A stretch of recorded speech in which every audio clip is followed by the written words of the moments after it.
I want to talk a little bit about the personal brand element of it. And, I know you're big on using LinkedIn to grow a personal brand, but I want to talk about the reasons people don't build a personal brand. I want to kind of talk about the mindset elements of it a little bit, because I know this is something that you've talked about in the past in some of the other interviews you've done and things like that. But, what are some of the reasons that people don't post on LinkedIn?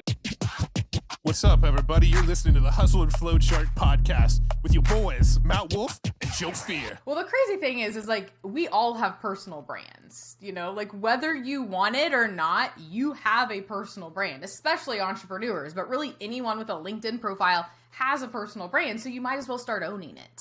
And it is a confidence thing, honestly. I mean, you nailed it right then and there. It's, do you want to, how confident are you putting yourself out there? And so what I tell people though is that it's severely lacking humanized content, really, the internet is, but LinkedIn specifically. Yeah. And so what's crazy is there's such a massive opportunity because 1% of LinkedIn users post consistently. And there's 800 million LinkedIn users and 1% are posting consistently. It's ridiculous, right? And I know that number's maybe gone up a tad bit because of the pandemic and the usage, has spiked, but it's still such a low number.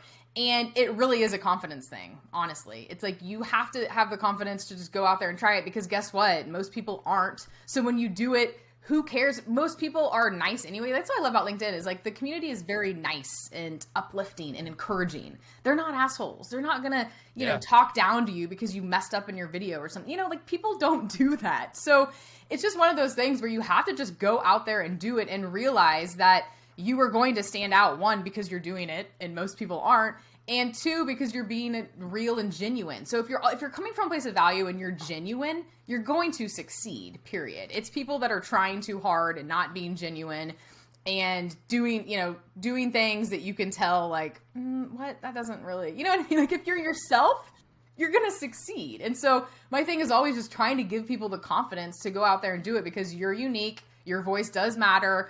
You're the only one in the world that has your unique experiences and background. And so every single person on the planet has value to share. It's just a matter of getting the confidence to do that. Yeah, well, it seems like so many people take this sort of passive approach to LinkedIn. I know we've been guilty of this in the past where you use automation, Buffer, Meet Edgar, or a tool like that to just automatically post links to LinkedIn. Or a lot of the messages that come to our DM boxes, you can tell are clearly some sort of automated tool that have merge codes that swap my name in, right? Yes. You can see a lot of this automation that happens.